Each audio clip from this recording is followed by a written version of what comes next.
Hello and I welcome you to Vigyan recharge. साल था 1983। FBI अमेरिकी कोर्ट में गायब हो चुके 75,000 से ज्यादा लोगों का दोषी एक किताब को बनाती है। FBI का कहना था कि जितने लोगों ने भी इस किताब को पढ़ा है उनमें से ज्यादातर लोग गायब हो चुके हैं। तो क्या था इस किताब में? ये कैसे लोगों को गायब करती थी? ये गायब हो चुके लोग जाते कहाँ थे? इस किताब का नाम क्या है? किसने लिखी है? क्यों लिखी है? और आज भी लोग इस किताब का इस्तेमाल करके कैसे गायब होते हैं, यही जानेंगे इस वीडियो में। अब इस वीडियो में आगे बढ़ने से पहले मैं आपको एक चीज क्लियर कर देना चाहता हूँ। अगर आप ये सोच रहे हैं कि इस किताब में कोई ऐसे तंत्र मंत्र दिए हैं जिन्हें फूंक कर इंसान गायब हो सके, तो ना, ऐसा तो ना है। और ना ही इसमें मिस्टर इंडिया टाइप की घड़ी बनाने का कोई फॉर्मूला लिखा है। ये दोनों ही चीजें इसमें नहीं है, बल्कि इस किताब में इन दोनों चीजों से ज्यादा खतरनाक बातें लिखी हुई हैं। तो चलिए इस किताब के बारे में मैं आपको एक बहुत ही चर्चित घटना का उदाहरण देकर समझाता हूँ। ध्यान से सुनिए। बात है सन 2003 की, टेक्सास अमेरिका। लोरी एरिका केनेडी नाम की एक महिला जॉन ब्लेकली नाम के एक आदमी से मिलती है। अब ये दोनों एक दूसरे को पसंद करने लगते हैं और बात जा पहुंचती है शादी तक। लेकिन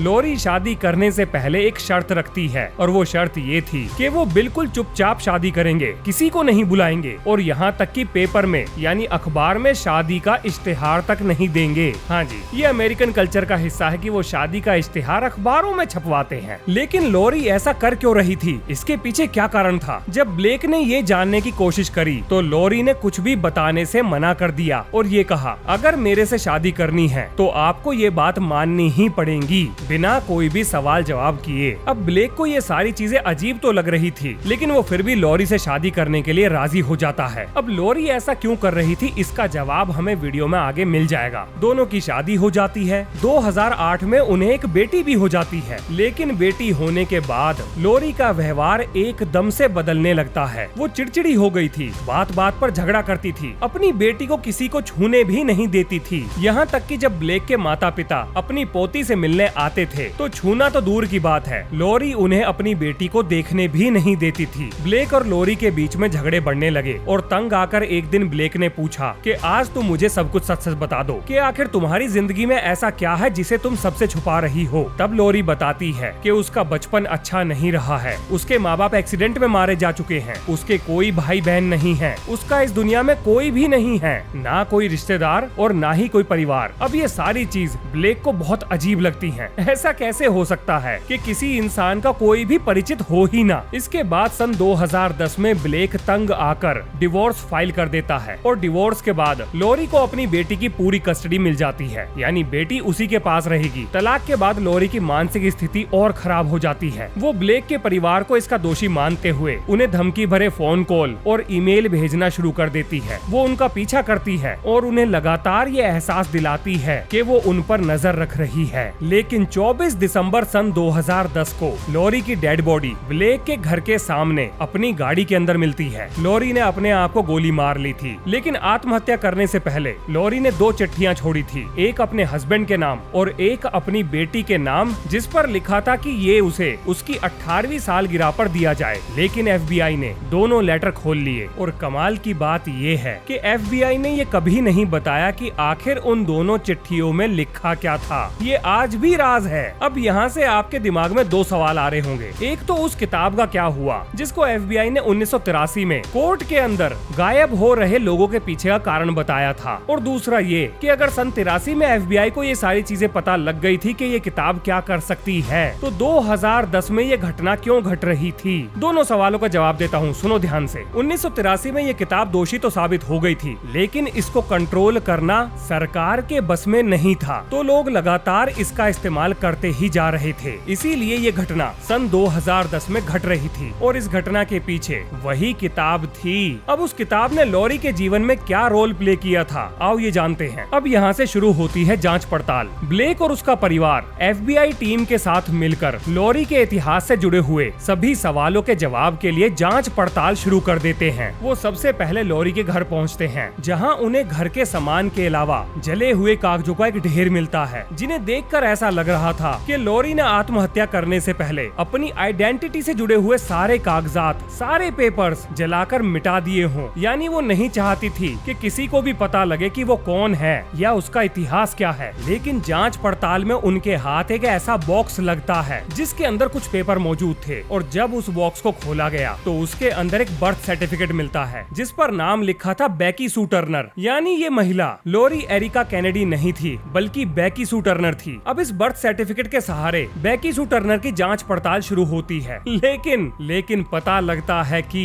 बेकी सू टर्नर तो जब 5 साल की थी एक आग दुर्घटना में उसकी मौत हो गई, तो एक मरा हुआ इंसान जिंदा कैसे हो गया? यही तो कमाल है उस किताब का। वो मरे हुए इंसान को भी जिंदा कर सकती है और जिंदा इंसानों को मार के गायब भी कर सकती है, और आज तक कर भी रही है। अब FBI बेकी सू टर्नर के माता पिता के पास जाकर सवाल जवाब शुरू करती है, जहां उन्हें ये पता लगता है कि बेकी के माता पिता लोरी को जानते तक नहीं हैं। लेकिन FBI कहां हार मानने वाली थी। उन्होंने अपनी इन्वेस्टिगेशन और तेज कर दी और जल्द ही उन्हें सोशल सिक्योरिटी डिपार्टमेंट से कुछ जानकारियां मिलती हैं। अब क्या थी वो जानकारियां, सुनो ध्यान से। पहली चीज, 1988 में लोरी ने बेकी सू टर्नर नाम की एक लड़की का बर्थ सर्टिफिकेट हासिल किया था। उसके बाद बेकी सू टर्नर के नाम पर अपनी फोटो लगाकर एक ID कार्ड बनवाया, जैसे अपने यहाँ आधार कार्ड होता है ना, बिल्कुल वैसा ही। और फिर उसी साल डैलस में एक कोर्ट में जाकर जज के सामने ऑफिशियली अपना नाम बेकी सू टर्नर से बदलकर लोरी एरिका कैनेडी करने के लिए रिक्वेस्ट करी, जो एक्सेप्ट हो गई। और ऑफिशियली अपना नाम बदलने के बाद लोरी सोशल सिक्योरिटी कार्ड के लिए अप्लाई करती है। अब देखो, अमेरिका में सोशल सिक्योरिटी कार्ड पर एक नंबर होता है जिसे सोशल सिक्योरिटी नंबर कहते हैं। ये नंबर आपकी अर्निंग और आपके द्वारा सरकार को दिए गए टैक्स को ट्रैक करने में भी मदद करता है, और इसी नंबर की वजह से अमेरिकन नागरिकों को अलग अलग सरकारी योजनाओं का लाभ मिलता है। इसके बाद लोरी ने अपने नाम पर एक ड्राइविंग लाइसेंस रजिस्टर करा लिया, फिर पासपोर्ट के लिए अप्लाई कर दिया, कॉलेज में एडमिशन ले लिया, एजुकेशन लोन ले लिया। इसके बाद खुद को बैंकरप्ट घोषित कर दिया, यानी दिवालिया, ताकि लोन न देना पड़े, और कॉलेज से ग्रेजुएशन कर ली। और इसी ग्रेजुएशन के फाइनल ईयर में वो जॉन ब्लेक के संपर्क में आई थी। अब FBI को बस इतनी ही जानकारी मिली, जिसमें से कोई भी चीज ना तो ये बताती है कि आखिर लोरी ने ऐसा क्यों किया, और ना ही ये बताती है कि लोरी का इतिहास क्या था, लेकिन इसका भी एक उपाय निकाल लिया गया। अब FBI के कहने पर सोशल सिक्योरिटी डिपार्टमेंट ने सिएटल टाइम्स नाम के अखबार में एक स्टोरी चलाई, ताकि जो कोई भी लोरी के बारे में कुछ भी जानता हो सामने आकर उसकी जानकारी दे सके। क्योंकि इसी दौरान FBI के दिमाग में कुछ थ्योरीज चल रही थी, कहीं लोरी रशिया की कोई जासूस तो नहीं थी, या उसने ऐसा कोई गलत काम तो नहीं किया था जिसकी वजह से उसे अपनी आइडेंटिटी यानी अपनी पहचान छुपाकर रहना पड़ रहा था। FBI हर एंगल पर इस केस की जांच पड़ताल कर रही थी। अब एक दिन कॉलिन फिट्जपैट्रिक नाम की न्यूक्लियर फिजिसिस्ट इस आर्टिकल को पढ़कर FBI से संपर्क करती है। अब ये महिला फोरेंसिक जीनोलॉजी की एक्सपर्ट थी। अब ये क्या होता है अभी समझ में आ जाएगा। ये FBI के साथ ब्लेक के परिवार से जाकर मिलती हैं और उनसे ये कहती हैं कि शायद वो लोरी के इतिहास के बारे में पता करने में उनकी मदद कर सकती हैं, लेकिन उसके लिए उन्हें लोरी का DNA चाहिए। लेकिन लोरी तो मर चुकी थी, तो लोरी के मरने के बाद लोरी से मिलता जुलता DNA लोरी की बेटी का ही हो सकता था, तो वो लोरी की बेटी का DNA ले लेते हैं। अब इस DNA रिजल्ट को 23andMe नाम की एक वेबसाइट पर सबमिट कर दिया जाता है, जो DNA की सहायता से किसी भी इंसान के परिवार के बारे में पता लगाने में मदद करती है। ये वेबसाइट आज भी लाइव है और मैं इसका लिंक आपको दे दूंगा। अब ये कैसे काम करती है इसकी जानकारी आपको इनकी वेबसाइट पर मिल जाएगी। अब जल्द ही ये पता लगता है कि माइकल कैसिडी नाम का एक इंसान लोरी का कजन है। इसके बाद कैसिडी परिवार के फैमिली ट्री की जांच पड़ताल की गई और ये पता लगा कि माइकल कैसिडी की एक आंट यानी मौसी चाची टाइप लोरी की मदर हो सकती हैं। और फिर इसके बाद उनसे संपर्क किया गया और उनका शक सही था, और यहाँ से खुल के आती है लोरी की असलियत। इस वीडियो से जुड़े हुए न्यूज आर्टिकल और जहाँ से मैंने रिसर्च करी है वो सब आपको किताब के नाम के साथ व्हाट्सएप चैनल पर मिल जाएंगे। और चिंता ना करो, ये किताब US में चलती है, वहीं के लोगों को गायब कर सकती है। हमारे यहाँ ये काम नहीं करेगी, इसलिए मैं इसका नाम वहाँ पर बता दूंगा। और व्हाट्सएप चैनल का लिंक मिलेगा आपको कम्युनिटी पोस्ट और इस वीडियो के डिस्क्रिप्शन में। लोरी का असली नाम किम्बरली मैकलेन था, और जब किम्बरली 17-18 साल के आसपास की थी तब उसके माता पिता का डिवोर्स हो गया। लेकिन किम्बरली की माँ ने दूसरी शादी कर ली और यहाँ से परेशानियां शुरू होती हैं। किम्बरली नए परिवार में एडजस्ट नहीं कर पाई और 18 साल की होते ही अपने परिवार के नाम एक नोट छोड़ती है और उसमें लिखती है कि मेरा पीछा मत करना क्योंकि आप मुझे ढूंढ नहीं पाओगे। और ऐसा ही हुआ, क्योंकि इसके बाद किम्बरली ने कई नाम बदले थे। अब आप ये सोच रहे होंगे कि वो किताब कहाँ गई जिसके चक्कर में हमने ये पूरी कहानी सुन ली। तो भाई साहब, अगर आपको ये लग रहा है कि अब सारी चीजें शीशे की तरह साफ हो गई हैं, तो आप गलत हैं। असली ट्विस्ट तो अब आएगा, सुनो ध्यान से। बैरी रीड नाम का एक लड़का बड़ा ही होनहार लॉ स्टूडेंट था, यानी वकील बनने वाला था, और जल्द ही अपनी पढ़ाई पूरी करके नौकरी की तलाश में जुट जाता है, लेकिन वो मैरिजुआना की स्मगलिंग में फंस जाता है। वैसे मैरिजुआना समझते हो ना?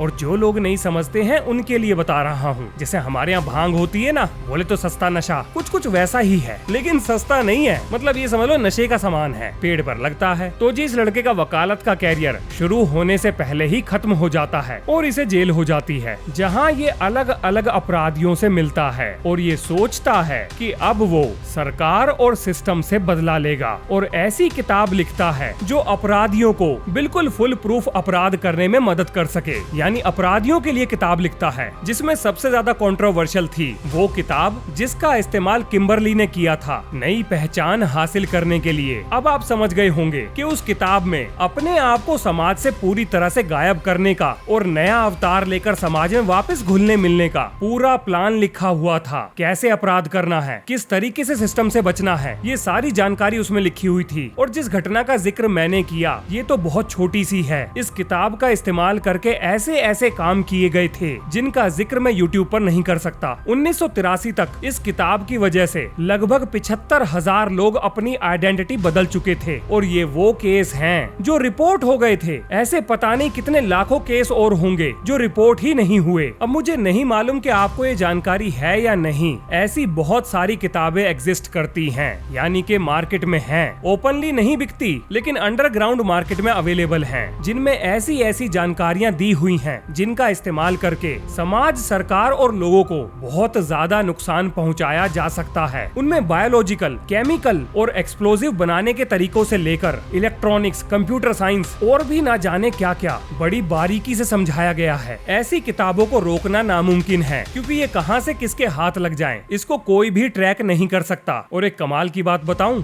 बैरी रीड के द्वारा लिखी गई इस किताब पर कोर्ट ने ये कहते हुए प्रतिबंध लगाने से मना कर दिया कि ये फ्रीडम ऑफ स्पीच का हिस्सा है। अब ऐसी तैसी में जाए ऐसी फ्रीडम ऑफ स्पीच? भैया हमारे लिए तो राष्ट्रीय सुरक्षा सबसे ऊपर है। अब चाहे उसके लिए किसी किताब को पकड़ना पड़े या किसी इंसान को, सरकार को पीछे नहीं हटना चाहिए। क्या आपके हिसाब से लोगों को फ्रीडम ऑफ स्पीच के नाम पर कुछ भी कह देने, कुछ भी लिख देने और समाज में अराजकता फैलाने का अधिकार देना चाहिए? क्या आप इसे सही मानते हैं या आप ये मानते हैं कि ऐसी चीजों की मरम्मत होनी चाहिए? लिखिए अपना जवाब कमेंट में। तो ये है इस वीडियो का अंत। मिलते हैं नेक्स्ट वीडियो में। जय हिंद, जय भारत।